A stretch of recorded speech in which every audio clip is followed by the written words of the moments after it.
We are live here on the field at the Superdome. My name is Brandon Adams. This is our Northside Hospital postgame show presented by Northside Hospital, where Georgia has gotten thumped in embarrassing fashion, 28-21, for the Texas Longhorns here in the Sugar Bowl. We're going to react to it here with a lot of your comments over the course of the next few minutes. I know it's late for many of you around Dog Nation, but I'm also guessing that a lot of you have a lot you want to vent right now. We'll give you a chance to do that. I'll share a couple thoughts off the top here, and then we'll just kind of let it roll with whatever you want to say and wherever you want to take this. When we stood on a field very similar to this one, and a dome very similar to this one at the beginning of the month of December, there was obviously great sadness about how the Alabama loss had ended and the gut punch of the Crimson Tide marching down the field to score what turned out to be the game-winning touchdown. I don't get the impression there's a whole lot of sadness around Dog Nation here tonight. I think there is a great deal of disappointment, frustration, irritation maybe. I don't think embarrassing is too strong of a word to use, given the build-up here where on Saturday night a lot of Georgia players tweeted a lot of stuff about how self-evident was that Georgia was deserving of being one of the top 4 teams in the country and in the college football playoff. And they did not back up that big talk at all. And pretty clearly that was, I think, the main storyline of this game in the stadium. You heard in the immediate aftermath of the game, and really for long stretches in the fourth quarter, the chants of SEC mockingly from Texas fans, the chant of overrated, and as it stands right now, no one around Dog Nation has any kind of rebuttal to that whatsoever. Georgia on a big stage with a national spotlight on it after complaining about not making the college football playoff, absolutely proved itself unworthy and undeserving of any of that kind of attention. Now, in 2019, the story may be different. A different kind of Georgia team may handle big moments like this in a very different way. And it probably, I guess to a certain extent, is partially true that Texas tonight had more to play for than Georgia. Georgia's also supposed to be the more talented team and should have had plenty to play for in terms of backing up its belief that it was one of the top 4 teams, and it did not do it. The reasons why, they're potentially legion. We'll give you a chance to weigh in on that as a part of our Northside Hospital post-game show. Before I start rolling through your comments on both Facebook and YouTube, let me remind you that all this, as I said, is brought to you by Northside Hospital and their team of sports medicine experts. There are 10 locations in the Atlanta area. They can help you get back in the game if you've been hurt or just keep you from getting hurt or improve your performance. Check them out online at sportsmedicine.northside.com. Let me give you that website one more time. It's sportsmedicine.northside.com, or you can give them a call at 1-855-NH-SPORT. Once again, 1-855-NH-SPORT. This is not a good night. It is going to be an ugly, nasty conversation around Georgia football for some time to come. We still don't know the status of a lot of these juniors who are considering going to the NFL. We'll find out what happened. We were in a different portion of the Georgia locker room to talk to Georgia players a little earlier. We'll find out if anything is said about Justin Fields. I know Georgia safety J.R. Reed did reference Fields in some comments with us, saying that he doesn't yet know what Fields is planning on doing, but if he does stay, he's excited about that, and if he moves on, he wishes him well. So we'll do our part to deal with the news here, but mostly tonight, this is going to be about your opinion. This is going to be about your reaction to an awful, ugly performance, one of the worst of the Kirby Smart era here at UGA. So let's dive into the Facebook comments. We'll give you a chance to do that, as there's really nowhere to hide in terms of the negative stuff that's going to be out there about Georgia, as Georgia does not make good on of its promise to come out here and do something kind of big here on the national stage. So let's pull up some comments. We'll kind of get rolling here on this edition of the Northside Hospital postgame show. And don't forget, tomorrow morning, we'll have a very special Dog Nation Daily live, once again from New Orleans, our final time in New Orleans. And I promise you this, everybody on our team is ready to get out of the state of Louisiana. Nobody wants to come back to this state for quite some time. It has not been good to Georgia here this season. But nonetheless, we'll do Dog Nation Daily live tomorrow morning once again. We'll actually hear a lot from Georgia players. We just had a chance to conduct those interviews. We'll get those interviews turned around, and I have those as a part of a special Dog Nation Daily tomorrow with more post-game coverage, because I know for a lot of the audience, 1 o'clock Eastern time is awful late. Many of you have already tucked yourself into bed. So for those of you that can't be with us live, we'll do a lot of our post-game coverage on a longer, extended version with a Dog Nation Daily tomorrow here from New Orleans. Tyler Worthen on our Facebook comment section says, it seemed like Kirby was force-feeding the freshmen of this game. Way too many played on defense. There were a lot of young players in this game, and in the case of Devod Wilson, that's an example of a player that if you want to go back to the spring practice before Wilson had gotten hurt, remember, Wilson's just 9 months removed from an ACL injury, Kirby Smart said at the time that he thought Wilson was going to be a big player for Georgia this season pre-injury. And even after the injury, Smart did say that he thought that Wilson would be back playing before the season was done. So the fact that Wilson was playing a good bit tonight, obviously it makes Georgia seem even more shorthanded because he is playing his first action of the season, so quick from an injury. But, Kirby Smart had high hopes for Wilson before he got hurt, and even after the injury was optimistic that Wilson might be able to return. So from that standpoint, it may not be all that unusual. I think one of the things that is obvious here tonight is that Georgia playing without Jordan Davis, another one of those freshmen, but Georgia's best run-stopping defensive lineman. That's an absence that was certainly felt tonight. And DeAndre Walker, who got hurt in the late stages of the SEC championship against Alabama, his absence was strongly felt tonight, to say nothing of DeAndre Baker. And you can add now Georgia to the list of teams who've had guys skip their bowl game because of draft concerns. And to see that team look disinterested and disheveled and dismayed in a bowl game, Georgia joins a long list of college football teams in that scenario here this season. Kimberly Brown-Reed says Bevo set the tone for the game, and yeah, that kind of funny viral moment at the beginning of the game, it never got any better for Georgia today. That's probably true. Kibo, we're talking about next year a more difficult schedule for Georgia, including Texas A&M, and yeah, listen, y'all, it's going to take a while to get the stench of this one out of Dog Nation, especially with likely controversy to come with what Justin Fields may do. I think there's virtually zero chance now that Fields returns to Georgia next season.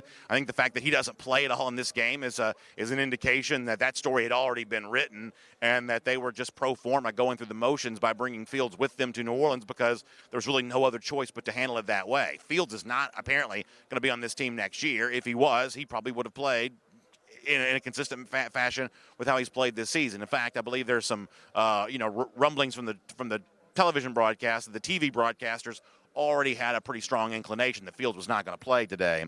Vernon Luzier says, why do we not see more of Cade Mays and Ben Cleveland? We did see some of Mays in this game at right guard for a moment. Cleveland's just been dealing with an injury. Mays dealt with his own injury there as well. I do think that Cleveland and Mays are both two of Georgia's 5 best offensive linemen right now. I think one of the things that'll be interesting to see as you move into the 2019 conversation, I know there were portions of Georgia practice over the last couple of weeks where Mays and Cleveland did work out some at tackle. Long term, if you want to look beyond 2019 and like say 2020, when Andrew Thomas could certainly consider going to the NFL draft, and Isaiah Wilson would at least be draft eligible, if maybe somewhat of a long shot that he might leave. Can Cleveland and Mays work their way back into the conversation at offensive tackle? That'll be something to consider at a certain point there. Heather Wall Garrett says, the same horrible play calls were called over and over, just one of the 10 reasons why UGA lost. So, Heather, I actually wrote a little bit about this at the forum tonight, and maybe you saw that, maybe you didn't. Forum.dognation.com. We have an active thread that goes on during the game, and the point that I made, and some of y'all may flame on me for saying this, and if you do, I'm here for it. You can say whatever you want about me or anything else. Obviously, the offense tonight for long stretches of the game didn't work, but I don't know that, and it seems like you're suggesting the play calling was unimaginative. Other people have used that word too, unimaginative. I don't know that I would necessarily say this play calling was unimaginative. I mean, I can think of an instance where Georgia converts on a third down where Georgia went empty backfield. That's from the shotgun, empty backfield on third and short. That's certainly a relatively unorthodox play. There were other examples of that. Getting Brian Herring involved the way the team did. That's not to be expected necessarily. That's an extra wrinkle, extra spark that you haven't always seen from Georgia. I think what we have here is an issue where the offense just didn't work. I mean, I joked about being back in Louisiana a couple of moments ago, but in a lot of ways, this felt like the last time Georgia was here against LSU, where the run game was just stymied. And I know there had been a little bit of controversy about what Tom Herman may or may not have said about the Georgia running game. And whatever he may feel privately about the Georgia running game would seem to be validated by the fact that Georgia did nothing on the ground tonight against the Texas Longhorns. So not a defense that I think of as great, really not at all. Good, not great. And yet tonight they were certainly up to the challenge to a Georgia offense that just could not get things going. And when the Georgia running game is not what it's supposed to be, then the play calling always seems suspect. The play calling always seems questionable. And tonight that was the case. It seemed like, and this is one of those instances where we have to go live without me holding the final stat sheet in my hand, But it seems like we saw DeAndre Swift get a little more involved late in the game, I think with a couple of receptions. But for long stretches of this game, Swift was kind of a non-factor. Once again, reminiscent to the way that the running game kind of disappeared against LSU as well. I think that's one of those questions that that'll be facing Georgia. What was going on with DeAndre Swift there? We saw Elijah Holyfield get some big carries. He goes over 1,000 yards for a season tonight as Georgia once again puts together a tandem of 1,000-yard rushers. We saw Brian Harrion get involved, but DeAndre Swift, I think arguably over the course of the final 5 or 6 weeks of the season, had been one of the most dynamic players in all of college football, and tonight he wasn't really around as much as you might think that he might have been. Thomas Maxwell says Kirby Smart made terrible decisions, and maybe that's true. I think for me, when I question Kirby Smart about this game, I'm going to question more the build-up to the game. Now, tomorrow on Dog Nation Daily, we're going to talk a lot about some of the tweets and some of the, by the way, the stats for DeAndre Swift we were talking about before. Just 8 carries for 12 yards tonight. This is a guy that had been busting games wide open with big runs. Just 8 carries for 12 yards tonight. Hard to understand why he disappeared so much tonight after being such a big part of so much of what Georgia has done recently. But to get back to the point that I was making, we'll talk a lot more tomorrow about, a lot of this social media stuff from Saturday night with the questioning of Notre Dame, the questioning of Oklahoma. It's just not a look we've come to expect from Georgia. This is a Georgia team that I think most of us have gotten very used to players being especially careful about what they say, making sure not to say the wrong thing. They use bulletin board material to their advantage. They don't provide bulletin board material very much. Seems like they gave Texas a lot. Seems like they gave Texas a program that's probably already motivated to be here a lot more motivation by the way they carried themselves. It's one thing to believe you belong in the playoff. It's another thing to feel like you were entitled to be there. And what seemed to happen with Georgia is a creep away from, hey, we want to go out and prove how good we really are, to the rest of the world is stupid for not realizing how good we are. And in that case, that's where Georgia kind of comes off the rails. And I do question Kirby Smart on that a little bit. This is still a young coach. Let's not forget that. And he is a young coach coming of age at a time in which college football is more different than it's ever been before. Dealing with quarterbacks and the transfer portal. That's a relatively newfangled idea for the sport. Juniors moving on to the NFL, that's something that, teams have dealt with, for a long time. But for a young coach like this, combining all of those things together, DeAndre Baker sitting out the bowl game, and as I wrote in my By the Numbers piece over the weekend at DogNation.com, there are plenty of numbers that would have suggested that Georgia ought to have been just fine without DeAndre Baker, but not everything that's important can be measured, and there's the idea that there's an intangible aspect missing when Baker's not there. Did Kirby Smart handle all those potential distractions as well as he could? We'll never know for sure, but I'm sure privately Smart's questioning his own decisions in regards to some of that kind of stuff. Let's roll through and get a few more of your comments here. Brandon Willis says, with no running game, Jake Fromm is hot garbage. Obviously that's too strong of a phrase to use, but I think it's fair to say that Jake Fromm did not play his best football tonight. No one's going to dispute that. I do think Fromm was harmed a couple times by a couple pretty significant drops. And yet, even with the drops, there were also some throws that Fromm probably had a chance to make, and he didn't make. He was not as accurate as we've come to expect him to be. He certainly didn't follow up his performances in the month of November, good wins that Georgia got against Florida and Kentucky, where Fromm played well. He didn't follow that up with what he did tonight against Texas after a performance against Alabama. While Georgia comes up short in terms of winning the game, Fromm certainly seemed to garner some positive attention for how he played. Tonight was not that same version of Jake Fromm. I don't think anybody's going to dispute that whatsoever. Luke Eason says, anyone else think the state of Louisiana put some voodoo on us? Yeah, listen, I'm not looking forward to playing a football game here any more time. Anthony Prophet says, this 2018 team is the rebuilding of a more talented 2017 team. Kirby Smart didn't coach this team up. I had a chance to talk to a couple of the Georgia players tonight, and you'll hear more of this on Dog Nation Daily tomorrow, about how they think this 2018 team is going to be remembered. And I do think that this may be one of those things where we have to go way into the future to really know what 2018 was. Is it an example of a Georgia program that had a brief hiccup in between the playoff year of 2017 and whatever 2019 becomes? Or is this an example of a dynasty put on hold here? as all of a sudden holding on to a really talented roster becomes pretty difficult to do. As people have said before, there are a lot of books out there about how you get rich. There's not quite as many books about how you stay rich. And in Kirby Smart's case, we know that he can acquire a lot of really good talent. But in this modern age where people want to play right away at every position, quarterback included, can he keep talented players on the roster, and can he keep those talented players happy? For a young coach in Smart who's just going to be going into his 4th season at Georgia, those are some big challenges to face. And even with his mentor, Nick Saban, I don't know that that Saban provides much of a blueprint here, because all coaches are going through a lot of these scenarios for the first time as college football changes rapidly right before our eyes. We'll get some more comments here. Teddy Lawhead reminding, of course, that John Emery Jr., the one-time UGA commit. Obviously, this is his home state in Louisiana. He says, we didn't do anything to make John Emery regret staying in Louisiana. I can't dispute that tonight.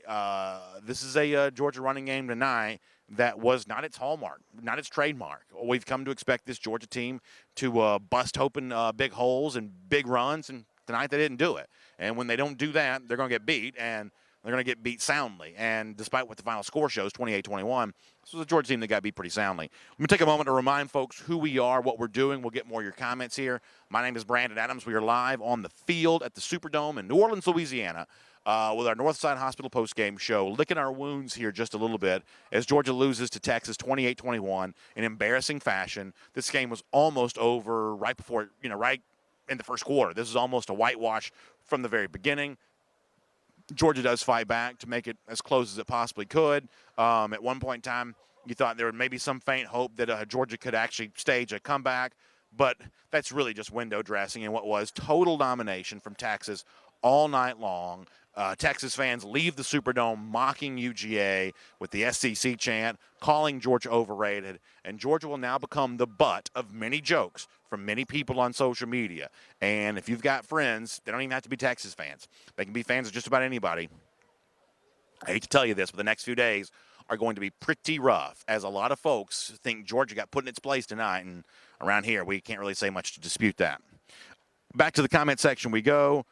Calvin Sanders says, we're good. We got Zeus coming back next year. And I think Zamir White's injury recovery will be one of those positive stories to follow in 2019. And at a certain point, there will be a reboot here of getting excited about the future. Obviously, you see with the remaining spots that Georgia has for its 2019 class, there are plenty of needs. There are plenty of areas you can point to in the field and say, this is an area in which someone might be able to step in very early in their career and help Georgia.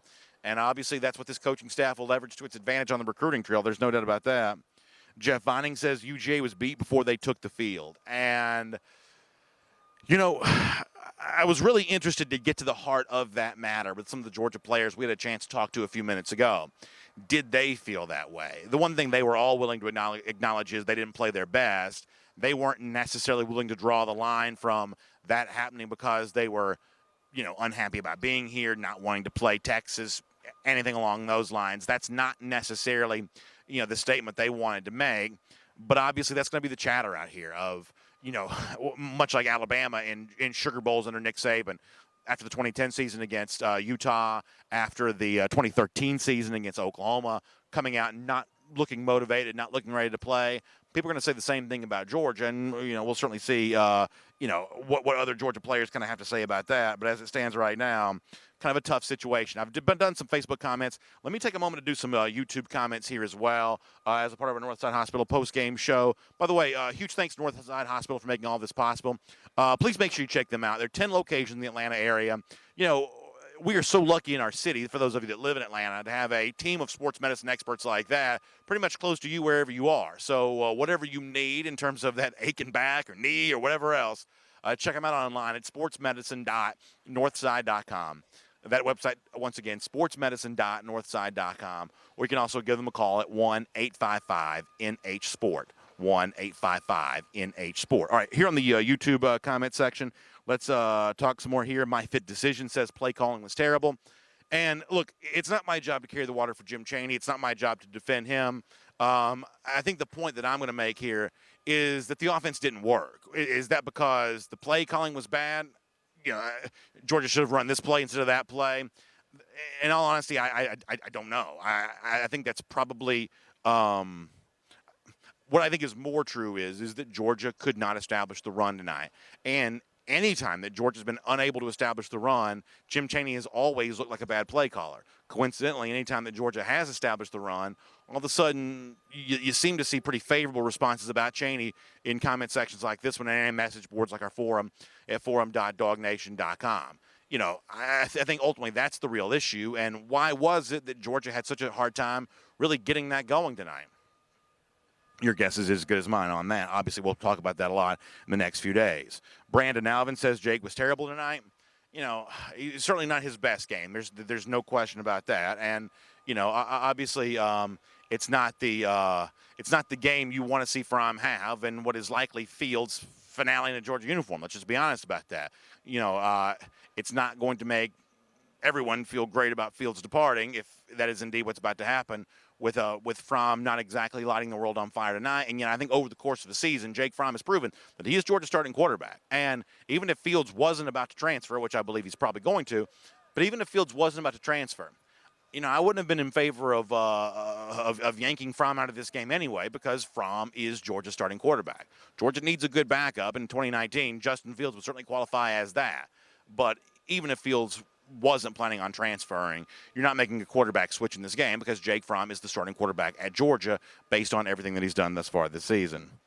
Paul says, were you disturbed by what Holly Rose said concerning our practices? So, Paul, let me try to bring the audience in on this, and I'm going to do my part to kind of connect together some hearsay on this, because this is one of the disadvantages to being in the stadium. And so I'm watching the game, and I'm also interacting on our forum at forum.dognation.com, and checking Twitter as well. And someone hit me up on Twitter at Dognation Daily to say that Holly Rowe on the ESPN broadcast had said that there was some issues with Kirby Smart being dissatisfied with the players during practice.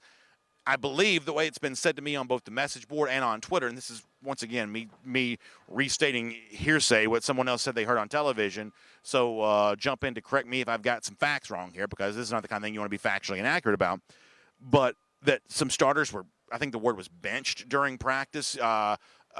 Basically, threatened with playing time in the future in regards to that. I had a chance to talk to two different Georgia players about that tonight.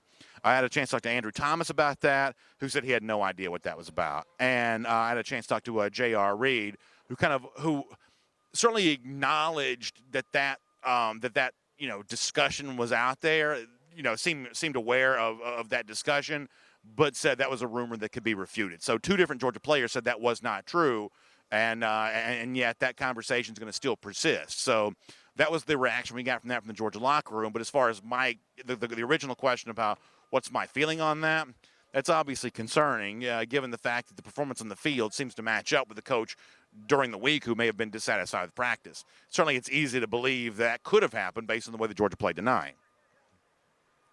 PJO383 on YouTube says, I've never been more disappointed to be a UGA fan. I thought when you wore the G on the side of your helmet, it meant something, no matter what game you play in. Even Rick understood that. Listen, the guys that played for Georgia tonight, who are going to return to Georgia next season, they are still going to have a lot of really good moments. Nothing, I think, for the long-term trajectory of the program has necessarily changed. It hasn't.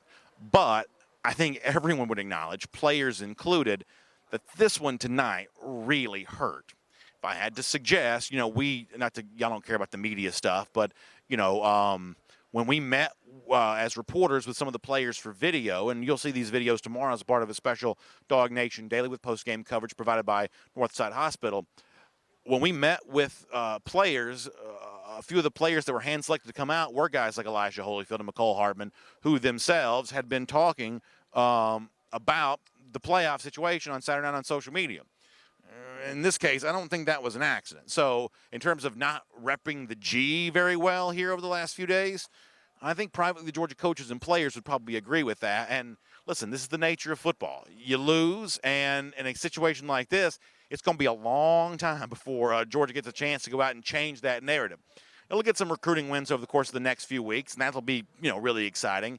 But in terms of proving that Georgia as a program is better than what it showed tonight, It's going to take September, October, of November of next year to get that done. And for Georgia to put itself in a position where it's not playing in what many fans have called a consolation-style bowl game. But as of right now, you can't really sugarcoat it. This is a tough night for the Georgia brand. There's a little bit of tarnish on the Georgia brand tonight. There's no, you can't really deny that. Love Him 381 says, why can't we pull it together in big games?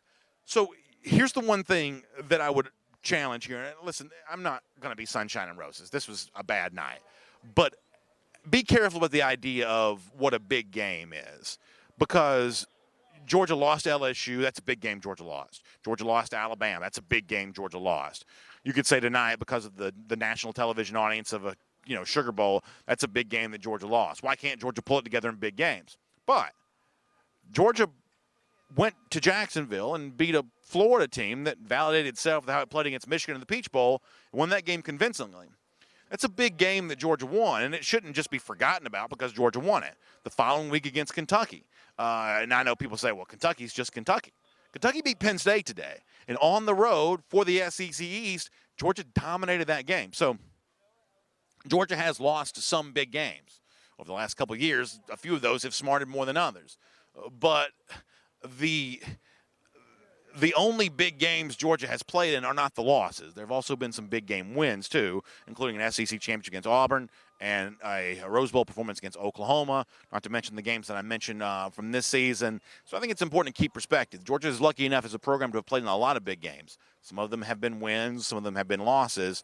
And over the course of this offseason, Georgia will do its part to figure out how they can correct some of the errors and some of the losses here this season. Let me get a few more of the YouTube comments. Groon D says, anybody going to show up at the Daily Show in the morning? Groon, I hope so. Please come back for Dog Nation Day tomorrow. We're going to have really good stuff. You'll see what I thought was a really interesting interview with Georgia linebacker Nate Patrick, reflecting back on his career and, kind of how he's gotten to where he is now and what he thinks the missing piece for Georgia in terms of winning a national championship next year is going to be.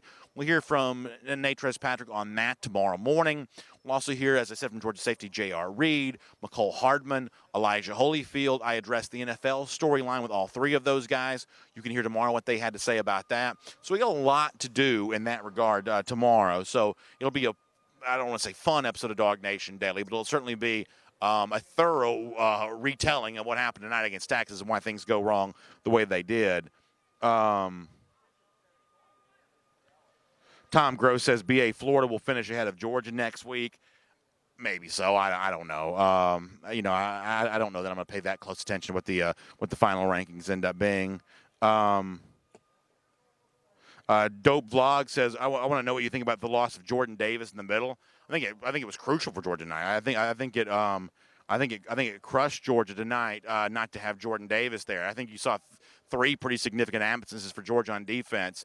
Davis was one, DeAndre Walker was one, and obviously DeAndre Baker. And as I said earlier in the show and mentioned, and as I mentioned also in my by the numbers piece of DogNation.com this week, that there's almost an intangible quality when a guy like Baker chooses to sit out because it's so different from what the typical standard with Georgia has been.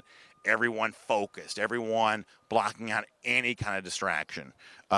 Georgia is steadfast in its attempt to try to do that. But with a night like tonight and a month like the past month, Kirby Smart's been forced to acknowledge that there are a lot of real distractions that can be blocked out. You've got a player in Justin Fields who is legitimately thinking more about his next school than he is about this school. And, while that doesn't impact the on-field performance because, Fields didn't play, certainly there's a contagious aspect to a lot of that. DeAndre Baker thinking about the NFL draft. Is there a contagious aspect to that? All of a sudden other players, because they don't have the example to follow of everyone being as locked in as we've come to expect the Georgia players being, does that impact the Georgia performance? We'll never know. I don't know that it can be determined why Georgia plays as bad as it does in a game like this. But certainly these are issues that Georgia has dealt with, and it's a little bit new when it comes to this kind of scenario. Let me go back over to Facebook here for a moment. We'll get a couple more comments, and then we'll get ready to get out of here. Dan Sweat says, do you think the team had too many distractions? I don't know that what Georgia dealt with is necessarily going to be unique compared to what college football is going to be like going forward. It is a little bit different for Georgia, and there really isn't a good blueprint for knowing how to handle this. Georgia's not the only one that's dealt with these kinds of things this year, and most of the teams that have dealt with them have also seemingly dealt with them poorly. Easy Brown says, even if DeAndre Baker played tonight, you can't say we would have stopped the run. That may be very well true. Jalen Turner, on a positive note, says that Brian Harrion should be more involved in the offense next year. Jalen, I will admit that I was really happy to see Harrion get his moment tonight. I think that Brian Harrion is good enough to play. Now, the challenge at Georgia is Georgia's got a really deep stable of running backs, as you're all really aware. But the fact that Harrion has been kind of towards the bottom of that depth chart should never have been taken as some sort of indication that Harrion's not capable of playing. He proved tonight that he's very capable of playing. It's an intense competition for being on the field because obviously not everyone's going to get to play as much as they want to. But Harry improved. He's certainly good enough to play for sure. Justin Sisk says, "Remember how we almost beat Bama? Yeah, it don't matter." And obviously, Georgia having that lead against Alabama and proving what it was on the verge of proving against Alabama, that does seem like 1,000 years ago as opposed to just about 1 month ago. A lot of Georgia fans, I think, probably agree with Justin on that. Jay Holla says, "Stop making excuses." I hope this show is not taken as making an excuse about anything. This is a game that Georgia needed to win, especially given everything gets said leading up to the game. This is not one of those that you can just sort of easily explain away and sweep under the rug. This was a bad performance from the Georgia Bulldogs tonight, and the conversation about why that happened and what it all means will certainly continue for a long time to come, including for us tomorrow morning back here live from New Orleans once again. Our final time before we get ready to head back on the road and come back to Georgia, and hopefully we won't be back in Louisiana. Well, I shouldn't say that because obviously the national championship game is back here in the Superdome next year. Maybe we'll be back in the Superdome in very different circumstances a year from now. You got to listen, what do you want from me? That's the best I got right now. That's the best I got. Oh, we will be back tomorrow morning, though. A lot of interviews with, we'll hear from Kirby Smart, we'll hear from Jake Fromm, we'll hear from Jonathan Ledbetter, we'll hear from a lot of Georgia players in the locker room tonight. And listen, I'll give these guys credit. They didn't duck tough issues. They took them head on. And they were very impressive in the way they handled all of that. So we'll do that with you tomorrow morning. Thanks to Northside Hospital for making this possible. Check them out online at sportsmedicine.northside.com. That's sportsmedicine.northside.com. Or give them a call at 1-855-NH-SPORT. Once again, 1-855-NH-SPORT. Happy New Year.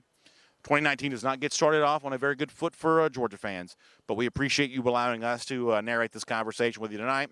We'll look forward to seeing you tomorrow morning, bright and early for us. And for those of you who have to work tomorrow as well, hope you get some sleep. And we'll come back tomorrow and figure out what this all means as we do a thorough, detailed analysis of what went wrong for Georgia in a very, very disappointing night. We'll talk to you soon. Signing off for now here on the field of the Superdome in New Orleans, Louisiana. Georgia loses, and it is not pretty. Thanks so much for being a part of the Northside Hospital postgame show.